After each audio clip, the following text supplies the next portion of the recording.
Most people picture Cape Verde as one bright postcard: white sand, warm water, a hammock swaying in the breeze. Yet this is an archipelago of 10 volcanic islands, scattered in the Atlantic off the western shoulder of Africa.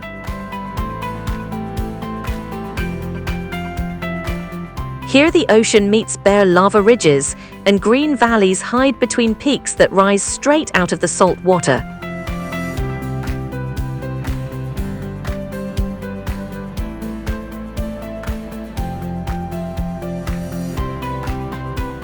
It is a land of contrasts: desert dunes and terraced farms, old stone churches, and the restless pulse of the sea.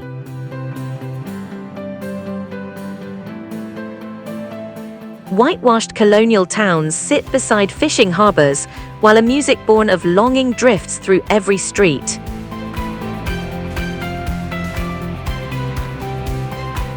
What sets it apart is not one view, but the way Africa, Europe, and the open ocean were braided into a single people.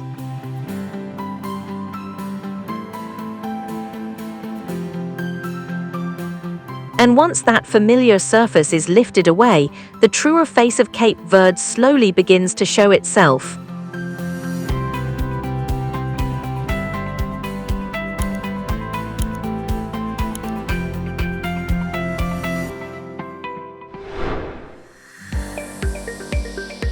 Cidade Velha.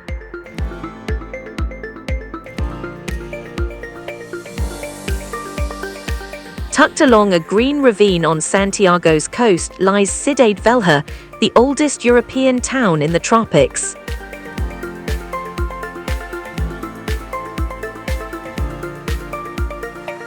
Founded in 1462, its narrow lanes once heard a dozen languages as ships paused here on the long Atlantic crossing.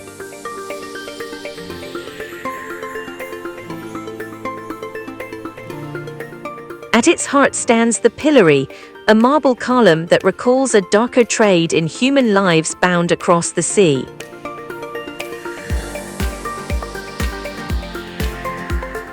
Above the rooftops, the royal fort of São Felipe keeps watch, its cannons aimed at pirates long since gone.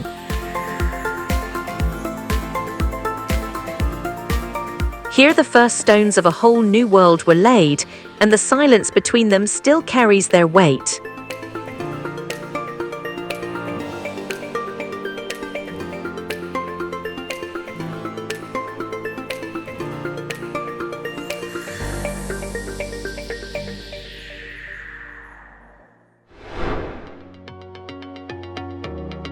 Sal Island.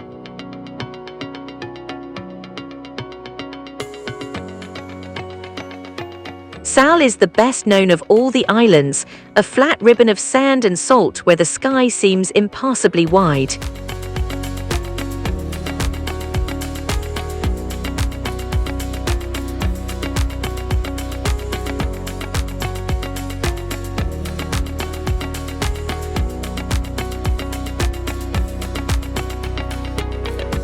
Its name means salt, and for centuries that white mineral was carved from the earth and shipped across the ocean.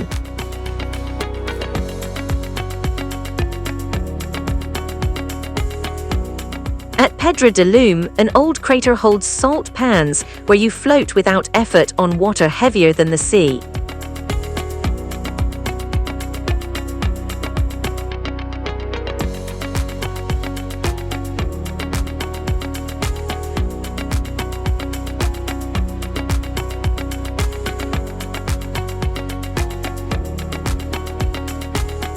The light here is relentless and clean, falling on dunes, low houses, and a coast scrubbed smooth by the wind.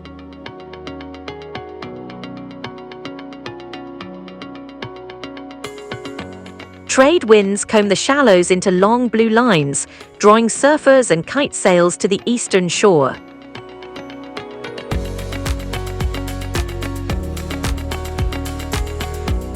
Beneath the calm runs an older story of hardship, of workers bent over the pans under a sun that never softened.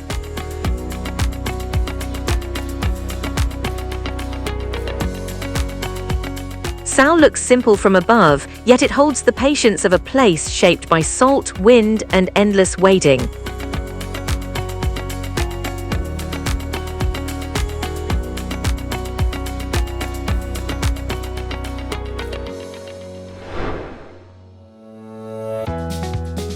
Mount Briander.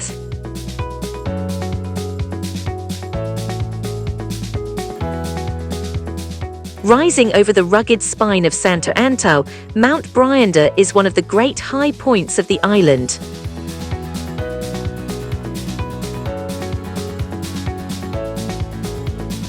From its shoulders, the land falls away in every direction, ridge after ridge fading into the Atlantic haze.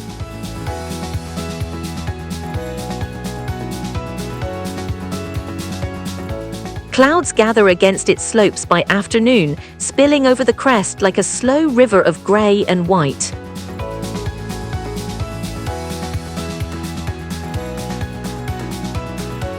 On its windward side, the rock stays green, fed by mist, while the leeward face burns dry and bare to the bone.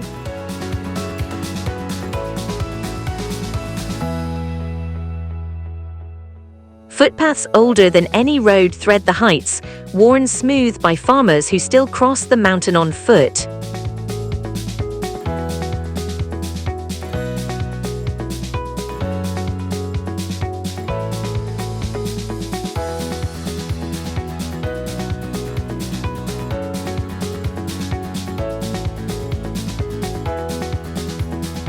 Up here the silence is enormous, broken only by wind and the distant bark of a dog far down in the valley.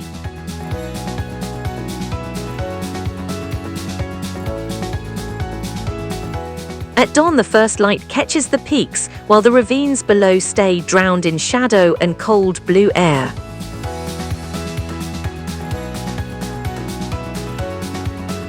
Mount Briander asks for effort and gives back a view that makes the whole island feel suddenly small.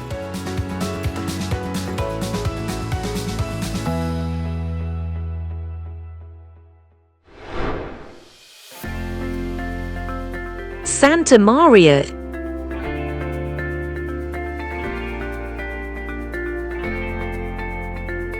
For those who come chasing the sea, Santa Maria waits at the southern tip of Sal, where the sand never ends.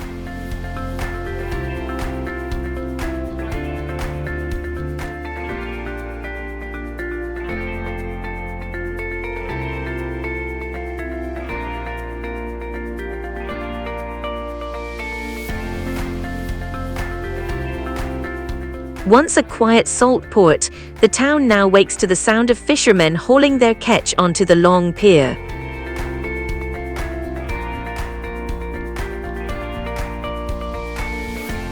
Pastel houses line sandy streets, their colors faded soft by years of sun, salt spray, and steady trade winds.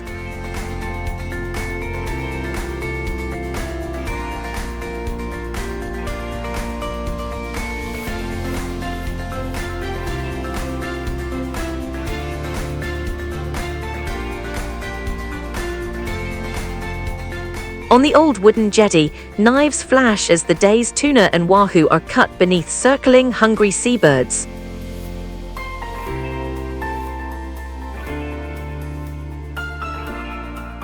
The water shifts from glass-clear shallows to a deep turquoise, warm enough to forget the hour and the day.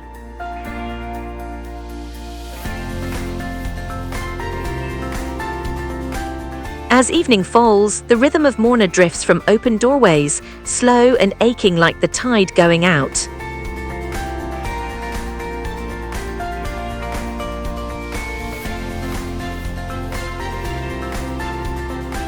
Santa Maria sells itself as paradise, yet its truest hours belong to the fishermen and the fading light.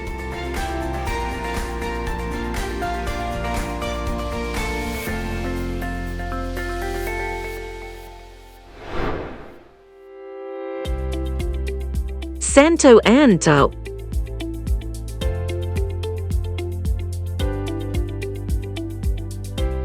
Cross the channel from São Vicente and the horizon suddenly rears up, Santo Antão, all cliffs and deep green.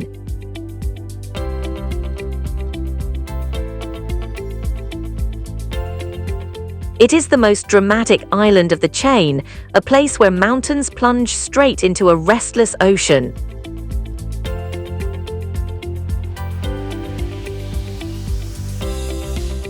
A single old road climbs through the heart of it, paved by hand in cobblestones over impassable terrain.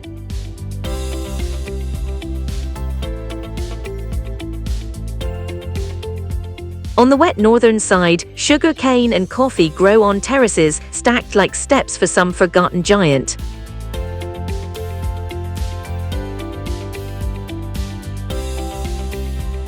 Cross the spine to the south, and the world turns to bare rock, canyons, and dust under a harder, whiter light.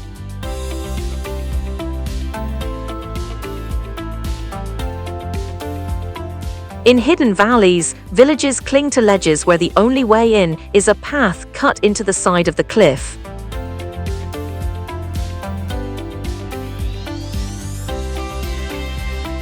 Santo Antão is less an island than a wild green cathedral, raised by water, wind, and stubborn human hands.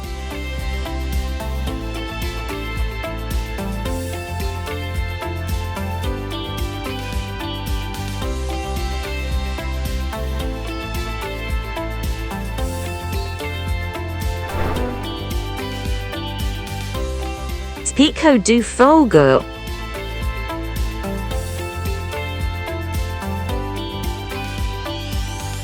The first thing you notice is not a name, but a wall of black rock rising almost 3,000 meters from the sea.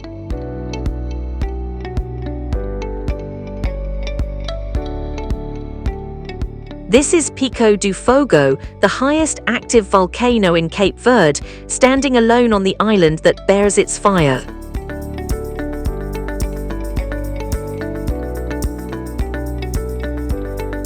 Its summit sits inside a vast collapsed crater, a caldera whose walls curve like a broken bowl around the cone.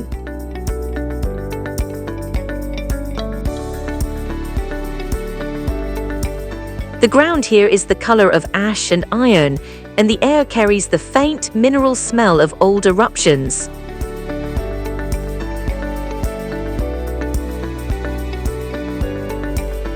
In 2014, lava poured down and buried whole villages, yet families returned to plant vines in the dark new soil.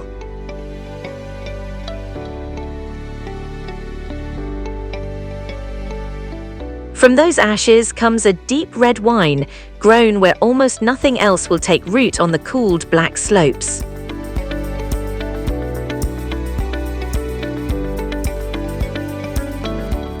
To stand on Fogo is to feel a country still being shaped, one slow, burning breath of the earth at a time.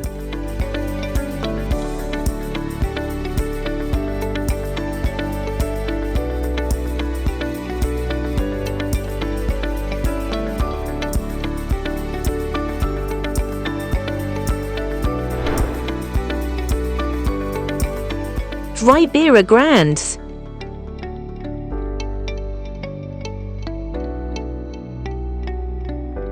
Where a deep valley meets the northern sea sits Ribeira Grande, one of Santo Antão's oldest coastal towns.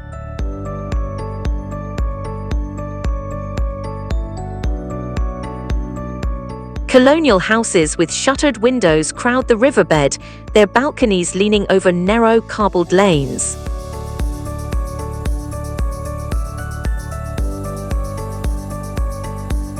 For generations, its harbor traded sugar, rum, and coffee with ships bound for distant Atlantic ports.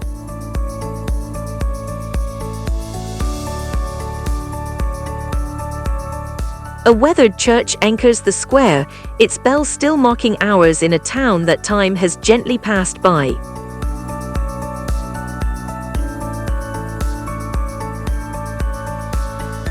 Ribeira Grande remembers a busier age and wears that memory quietly in its stone and salt-stained walls.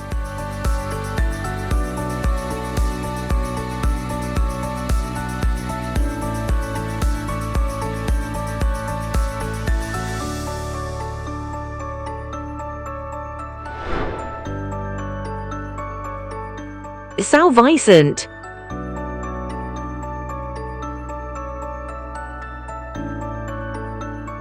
São Vicente is the cultural heart of Cape Verde, and its restless soul lives in the port city of Mindelo.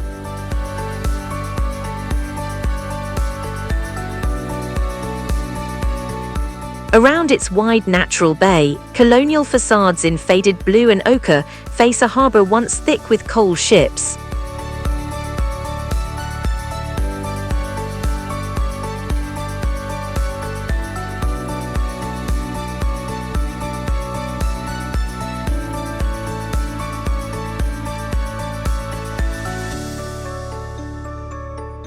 This is the birthplace of Morna, the slow, mournful song the world came to know through the voice of Cesarea Evora.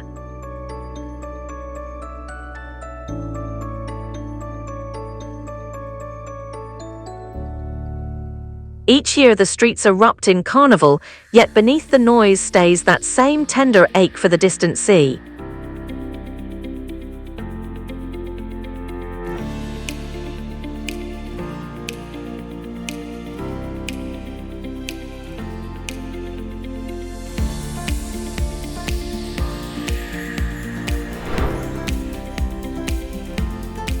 Fontaine's.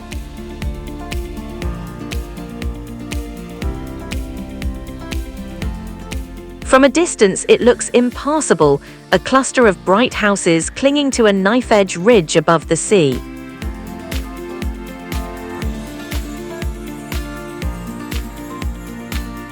This is Fontaine's, a village on Santo Antão where homes in pink, ochre and white grow from the cliff itself.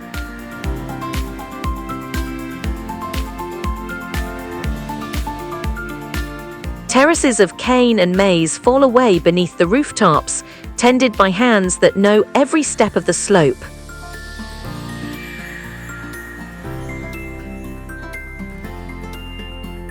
Fontaine's survives where logic says it should not, a small act of beauty balanced on the edge of the drop.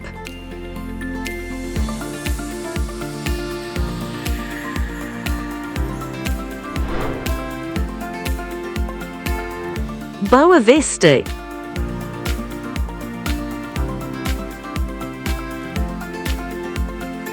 Boa Vista is the easternmost island, nearest to Africa and the first to feel the dry breath of the desert wind.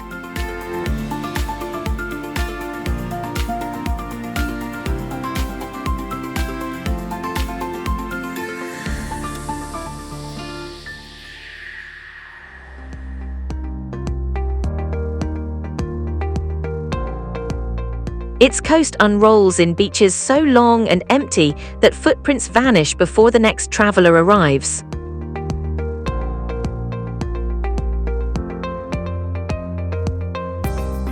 Offshore, humpback whales pass in spring, and old shipwrecks rust slowly in the shallows along the windward shore.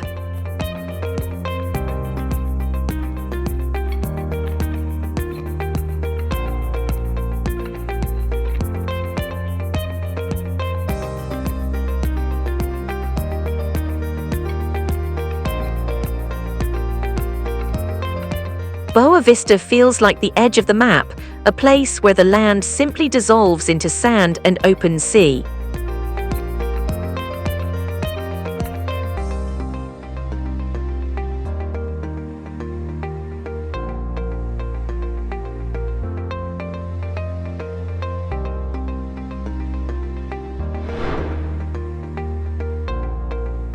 The Pole Valley.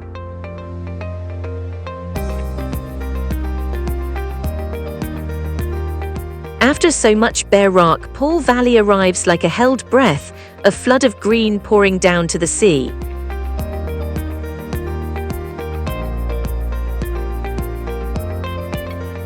It begins high in the Fogo crater, an old volcanic bowl now soft with cloud, ferns and terraced gardens.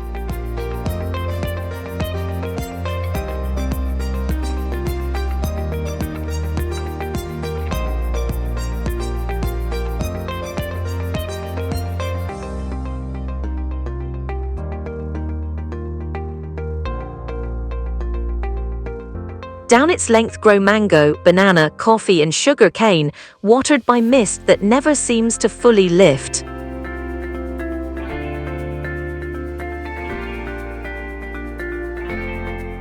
Small distilleries here still press cane into grog, the fierce island spirit at the center of every gathering.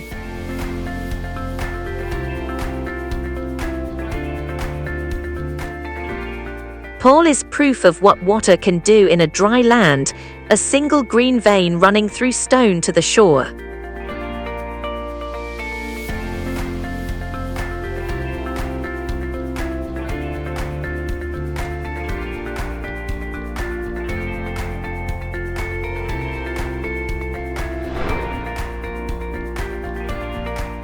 Ribeira de Tora Valley.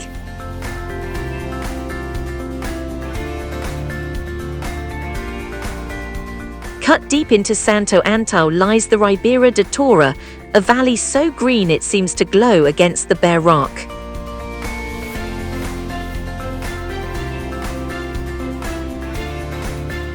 High on its wall sits Zarxo, a hamlet reached by a dizzying footpath carved straight across the open cliff face.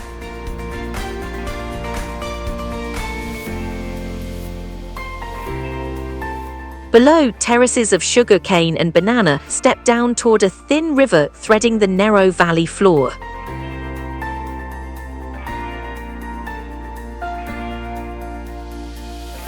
Sheer walls rise on either side, so steep that sunlight only reaches the depths for a few hours each day.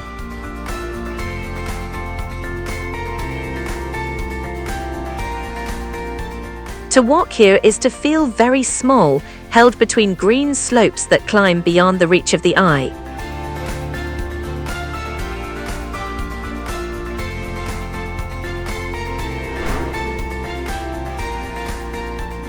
Viana Desert.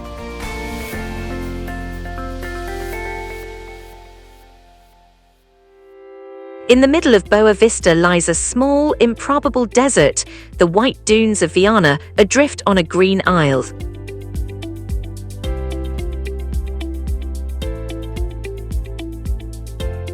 This sand did not come from here, it was carried on the wind all the way from the Sahara across the open sea.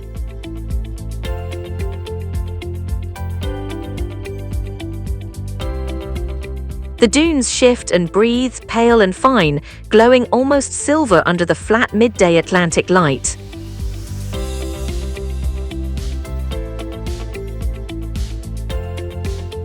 Viana is a fragment of Africa set down on an island, a reminder of how far the desert can truly reach.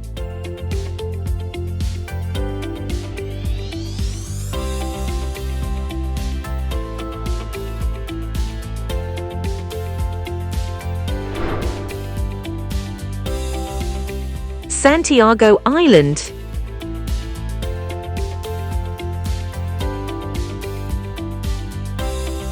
Largest and most populous of the islands, Santiago is where the whole story of Cape Verde first began.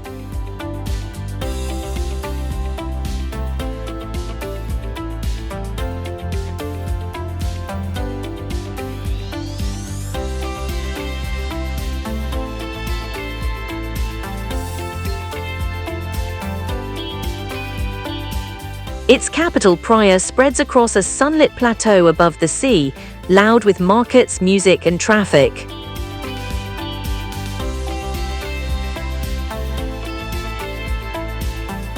In the Sucupira market, fabrics, fruit and 100 voices spill together in a flood of color and bargaining.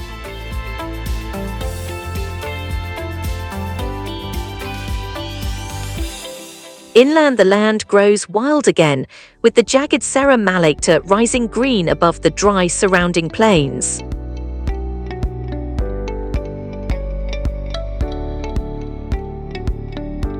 In remote valleys, the rhythms of batuque still beat, a drumming carried here long ago from West Africa.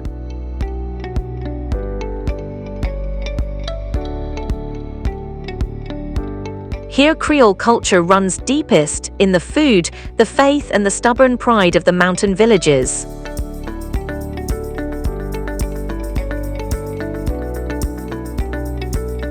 From the slave-era streets of Cidade Velha to the bustle of Praia, the whole nation echoes on this one island.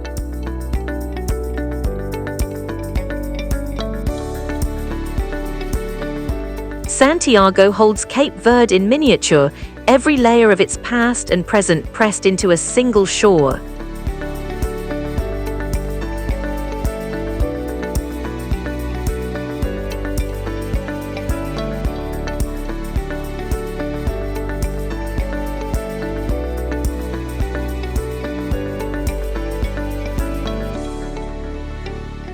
After all of this, Cape Verde stops being a cluster of names scattered across the blue of an ocean map.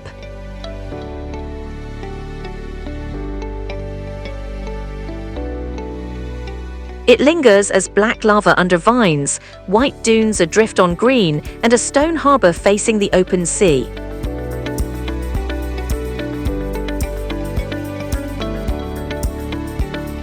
These islands were never meant to be easy, yet from hardship they shaped music, faith, and a fierce gentleness.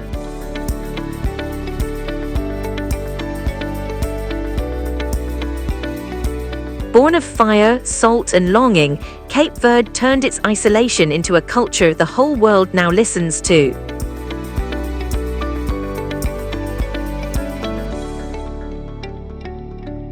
You can sail away from these 10 islands, but their slow, aching song will stay with you for a very long time.